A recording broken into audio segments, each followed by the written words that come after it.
All right, so let's dive in. Today, we're going way beyond just the shootouts and saloons. Yeah.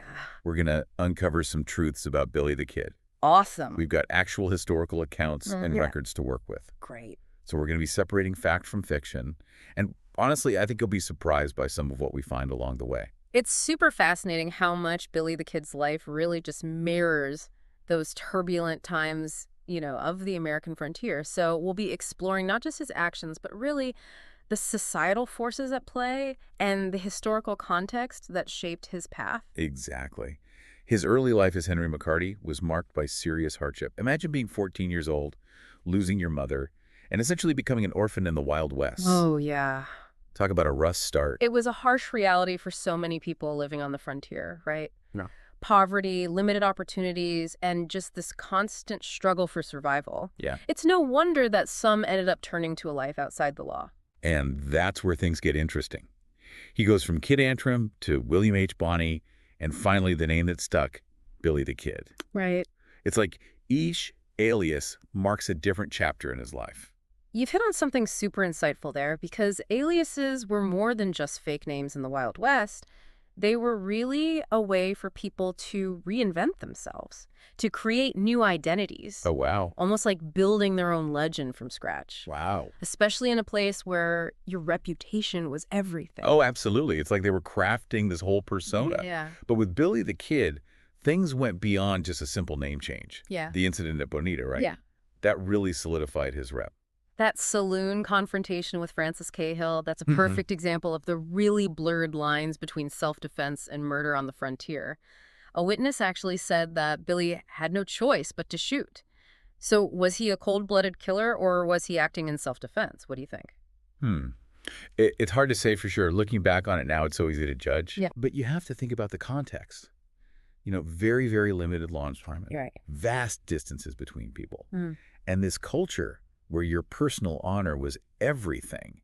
It makes you wonder about the real motivation behind a lot of these, frontier showdowns. That's a great point. And things were about to escalate even further with the Lincoln County War erupting. Oh, yeah. This wasn't just some bar fight. This war had a huge impact on his life. It all started with the murder of John Tunstall, his friend and employer. Right. That ignited the whole conflict. And Billy, driven by loyalty and probably some desire for revenge, joined up with the regulators to fight back. The regulators were such a fascinating group. Essentially, they were vigilantes, taking the law into their own hands. Wow. They went up against this very powerful Murphy-Dolan faction. Yeah. And their actions, like, for example, the killing of Sheriff Brady, really shook things up. And we can't forget about the Battle of Lincoln. Oh, yeah. Billy and the regulators were literally trapped in a burning house. Yeah. Bullets flying everywhere. It sounds like pure chaos. But he managed to escape. He even killed an opponent in the process. Wow. Talk about adding to his legend. That battle really cemented his reputation as this fearless fighter. Yeah. But life as an outlaw, it's rarely sustainable. No. Even after the violence of the Lincoln County War, Billy was still searching for a way out. That's when Governor Lew Wallace offered amnesty to those involved in the conflict. You think that would have been the perfect chance for him to start fresh, right? Might seem so, wouldn't it? Yeah. But there was a catch. The amnesty excluded anyone who had already been indicted or convicted of a crime. Uh-oh. And unfortunately, Billy, he had some outstanding warrants. So even with a chance for a clean slate, he couldn't escape his past. What did he do? He began writing letters to Governor Wallace. Oh, wow. He was offering information about various crimes in exchange for a pardon. Interesting. It really shows a side of Billy we don't often see, right? Right. A shrewd negotiator, maybe even a bit of a strategist. He desperately wanted to live a peaceful life. That's interesting. So he was willing to kind of play the game, use his knowledge to bargain for his freedom. I wonder what was going through his mind at that time. Was he truly remorseful? Or was it just, all about survival? It's a question worth pondering, for sure. And the story gets even more complicated. Okay. Because Wallace actually agreed to meet with Billy secretly. What? Yeah. He promised him protection. Wow. And a pardon if he testified against those involved in the murder of Houston Chapman, an attorney. Wow. A secret meeting. This is getting good. This is like straight out of a Western movie. Right. Did Billy go through with it? He did. He testified and provided valuable information. But instead of being set free, the district attorney just kept him in custody. Oh, no. Imagine that feeling of betrayal Billy must have felt. Yeah. Talk about a broken promise. It seems like Governor Wallace was not a man of his word. I can only imagine what must have been going through Billy's mind at that moment. It just highlights this really unpredictable nature of justice, especially in a place like the Wild West where the rules were constantly shifting. Right. This broken promise had huge consequences. Billy, feeling totally tricked, escaped from jail, and any hope for a peaceful life, it was gone. He was back on the run, an outlaw once again. Back to being a fugitive. But not exactly laying low. Right. No. His reputation wasn't just going to disappear overnight. You're absolutely right. Even though he seemed to be trying to avoid violence unless it was absolutely necessary, his past actions just continued to define him. The shooting of Joe Grant and then the death of James Carlisle, they just solidified his image as a deadly, deadly gunfighter. Yeah. And all the while, the law was closing in on him. And that's where Pat Garrett comes in. Okay. The newly elected sheriff of Lincoln County. Right. He was really determined to bring Billy to justice. Garrett sounds like he was a pretty formidable opponent. What do we know about him? Well, he was known as a very skilled tracker and a well-respected lawman. And his pursuit of Billy the Kid actually, it became kind of legendary in its own right. Oh, wow. He relentlessly tracked Billy and his gang, and eventually he cornered them at Stinking Springs, Right. capturing Billy and several of his companions. I bet that capture was like huge news at the time. Oh, absolutely. People were fascinated by Billy the Kid, even back then. Right. His capture was reported in newspapers all across the country. Wow. He had really become a symbol of the Wild West, Yeah. both its lawlessness, but also its allure. It's amazing how these figures from the past can still capture our attention like they do today. It really is. So what happened after the capture? Was it like a straight shot to a trial? Not quite. There were a few more dramatic twists and turns along the way. Remember the story about the angry mob wanting to lynch one of Billy's companions, Dave Rutabaugh? Wait, I think I read about that. Wasn't that, didn't Billy supposedly say that he could take on the whole mob if he just had his Winchester? That's some serious bravado. It really is. But even his charm and quick wit couldn't save him this time. He was put on trial for the murder of Sheriff Brady, Right. found guilty, and sentenced to hang. The date was set May 13th, 1881. Wow. But, as you might imagine, Billy the Kid wasn't one to go down without a fight. And this is where we get to that infamous jailbreak. That's right. Right. The one that really just like added another layer to his legend. Exactly. While he was awaiting execution at the Lincoln County Courthouse, under constant guard, he managed to escape. It all went down on April 28th, 1881. Deputy Bob Olinger, the one who was tasked with guarding Billy, Right. he made a, I guess you could say, fateful decision. Okay. He decided to take the other prisoners across the street for a meal, leaving Billy alone with just one other deputy, James Bell. That seems like a risky move. You'd think. Yeah. Never underestimate a cornered outlaw, especially one as cunning as Billy the Kid. You've hit the nail on the head. Billy seized the opportunity. He asked to use the outhouse behind the courthouse, and on his way back, while he's being led up the stairs to his cell, he somehow managed to slip out of his handcuffs Okay. and ambush Bell. Hold on, he slipped out of his handcuffs. How did he manage that? Well, the historical accounts are a little vague on the details. Some say the cuffs were loose, maybe even damaged. Oh, okay. Whatever the reason, Billy was able to use them as a weapon. He struck Bell, grabbed his revolver, and during the struggle, Bell tried to run but was fatally shot by Billy. It sounds like something straight out of a movie. Right. But his escape wasn't over yet, was it? Not even close. Billy, still shackled at the legs, he broke into Pat Garrett's office and found a loaded shotgun Oh, no. that Olinger had left behind. He used the deputy's own weapon against him. That's pretty bold. It was a desperate move, Yeah. but it was a move driven by a powerful will to survive. He waited at the window, knowing that Olinger would come investigating the gunshot that killed Bell. Right. And when Olinger looked up, Billy shot him with the shotgun.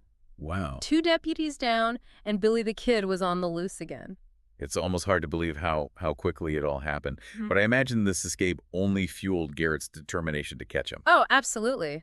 This time, Garrett was more determined than ever to bring Billy to justice. Yeah. He now had a $500 bounty on his head, Yeah. and he was the most wanted man in the territory. So where did Billy go? Did he try to disappear completely? Yeah. Or did he, did he continue kind of living on the edge? Well, Garrett received a tip that Billy might be hiding out near Fort Sumner. Okay. A place where Billy had often found refuge before. So on July 14th, 1881, Garrett and two deputies, they set out to question Pete Maxwell, Okay. a friend of Billy's. Pete Maxwell, wasn't he the son of Lucian Maxwell, that wealthy land baron? The one who had that huge ranch in the area? That's right. And their ranch was a place where Billy often felt safe and comfortable. It probably seemed like the last place anyone would look for him. Right. But Garrett had his own ideas. Okay, so Garrett shows up at Maxwell's place in the middle of the night. Mm-hmm. What happened next? Isn't this where the story gets a little hazy? Yeah, there are different accounts of what actually went down in Maxwell's bedroom that night. The most widely accepted version goes something like this. Garrett and Maxwell are talking in Maxwell's darkened bedroom. Okay. It's around midnight. Okay. Suddenly, Billy the Kid walks in, Wow. completely unaware that Garrett is there. I can only imagine the tension in that room. It must have been like electric. It must have been incredibly intense. Yeah. According to Garrett's account, Billy didn't recognize him in the dim light, Okay. and he started backing away, asking, ¿Quién es? ¿Quién es? Right. Which means, who is it? Who is it? In Spanish. And that's when Garrett recognizes Billy's voice. That's right. He drew his revolver and fired 2 shots. Oh, wow. One bullet hit Billy in the chest, right above the heart. Wow. The second one missed. So that was it. The end of the line for the legendary Billy the Kid. It seems almost anticlimactic for someone who lived such a dramatic life. Well, history doesn't always provide us with satisfyingly neat endings. Right. Even with all the evidence and accounts we have, there are still some questions surrounding Billy's death. Yeah. A local justice of the peace, he assembled a coroner's jury, and they concluded that the body was indeed Billy the Kid. Okay. He was given a wake by candlelight Wow. and buried the next day in Fort Sumner Cemetery. It all happened so fast. It really makes you wonder if it was truly as straightforward as Garrett claimed it was. That's the thing about legends. They tend to generate their own, myths and alternative narratives. Mhm. Over the years, there have been these persistent claims that Billy actually survived that night in Fort Sumner. Right. Like those stories about Brushy Bill Roberts and John Miller. The men who both claimed to be Billy the Kid long after he supposedly died. It seems like people really just wanted to believe he had outsmarted everyone one last time. Exactly. Those claims and others like them have really kept this fascination with Billy the Kid alive. Yeah. He's become almost like, a mythical figure Right. in American folklore. But what about science? Hasn't there been like DNA testing to try and determine the truth about his remains? Oh, there have been attempts, but nothing conclusive has come from those efforts. Oh. Some researchers even wanted to exhume the body of Billy's mother to try and get a DNA sample, but the mystery still remains. So even in death, he manages to evade capture in a way. In a way, yeah. He's become this symbol of the Wild West, a figure who, embodies both this allure of freedom, but also the consequences of a life outside the law. That's a great way to put it. And his story, like so many stories from that era, is this fascinating mix of verifiable facts and just enduring mystery. It is. Speaking of mystery, let's talk about the photographs. There's that iconic image of Billy with the Winchester rifle. Right. Right. Yeah, I think it even sold for millions of dollars. it did. What can you tell us about that photo? You're talking about the Daedric ferrotype. It's one of only a few authenticated photographs of Billy the Kid, Okay. and it's sparked quite a bit of debate over the Had years. that kind of debate. I'm curious. Well, if you look closely at the photo, you'll see that Billy's wearing his holster on his left side, Okay. which led a lot of people to believe that he was left-handed. Right. But there's a catch. Okay. The ferrotype process, it creates a mirror image. Oh. So what appears to be left is actually right. So does that mean he was actually Yeah. right-handed? Most historians now agree that he was, in fact, right-handed. We even have accounts from people who actually knew him that confirm this. It seems that the image and its mirrored nature, Right. it created this misconception that that's kind of persisted in popular culture. Yeah. Yeah, it's amazing how just one photo can have such a lasting impact on how we view a historical figure.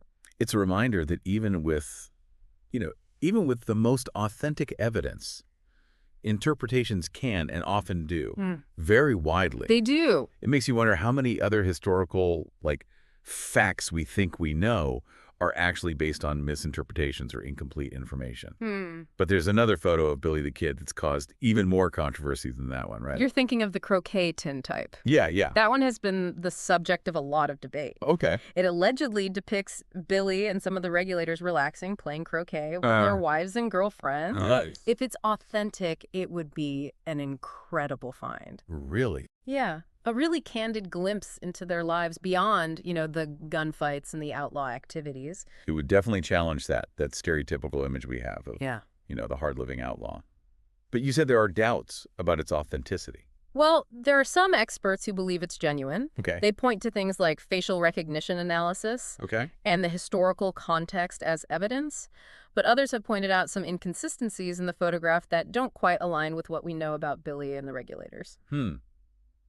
It sounds like a real Wild West mystery. It really does. Is it a genuine historical artifact Yeah. or a clever fabrication? What do you think? It's a tough call. I mean, the debate surrounding the croquet tin type, it really reminds us that even with all the modern technology we have, historical mysteries can be incredibly difficult to solve definitively. It's almost like Billy the Kid continues to elude us, even in these photographs. In a way, I think that's part of what keeps his story so compelling. Yeah. There's always something more to uncover, another layer to peel back. And speaking of, unresolved matters, Yeah. didn't someone try to get Billy the Kid a posthumous pardon? Yes. There was a petition that was based on Governor Lew Wallace's original promise of amnesty. Right. In 2010, Governor Bill Richardson of New Mexico actually had the opportunity to officially pardon Billy, clear his name. It would have been a symbolic gesture, Right. but a powerful one for sure. It would have been really interesting to see if that old promise would finally be fulfilled after all these years. Right. What happened?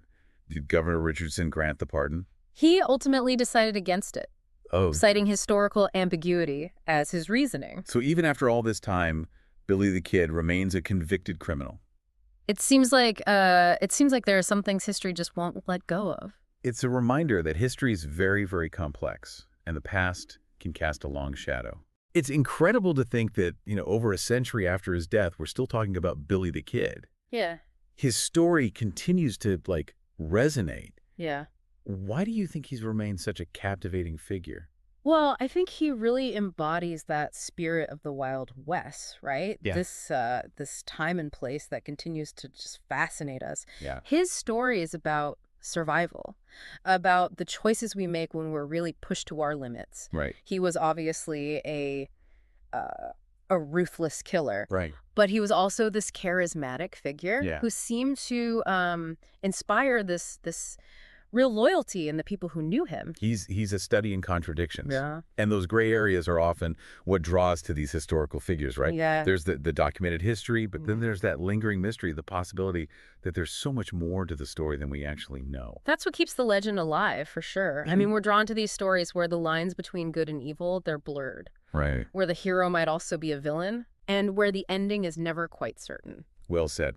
So what can we take away from all of this? Yeah. What's the lasting impact of Billy the Kid's story?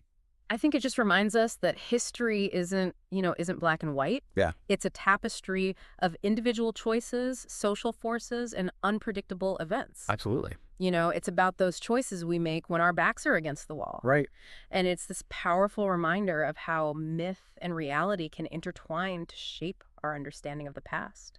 We certainly explored a lot today, from his humble beginnings to his dramatic end. And of course, all those twists and turns in between. It's been a fascinating journey. What are your final thoughts? I'd say that Billy the Kid's story, with this blend of documented facts and those enduring mysteries, serves as a really powerful reminder of the allure of the Wild West. I think you're right. Even today, his story continues to just spark our imaginations and makes us wonder about the man behind the myth. Well, thank you so much for joining us on this deep dive into the world of Billy the Kid. It's been a real pleasure exploring this fascinating slice of history with you. And if you're interested in digging even deeper, be sure to check out the links to the source materials that we've included in the episode notes. There's tons of great information out there for those who want to know more. And who knows, maybe someday new evidence will surface that will finally solve some of those remaining mysteries surrounding Billy the Kid. But until then, the legend will continue to ride, reminding us of a time when the West was truly wild and full of possibilities. Thanks for listening. And stay tuned, because next time we're diving into a completely different era. Think ancient civilizations, mysterious artifacts, and lost cities. Can you guess where we're headed? Join us next time to find out.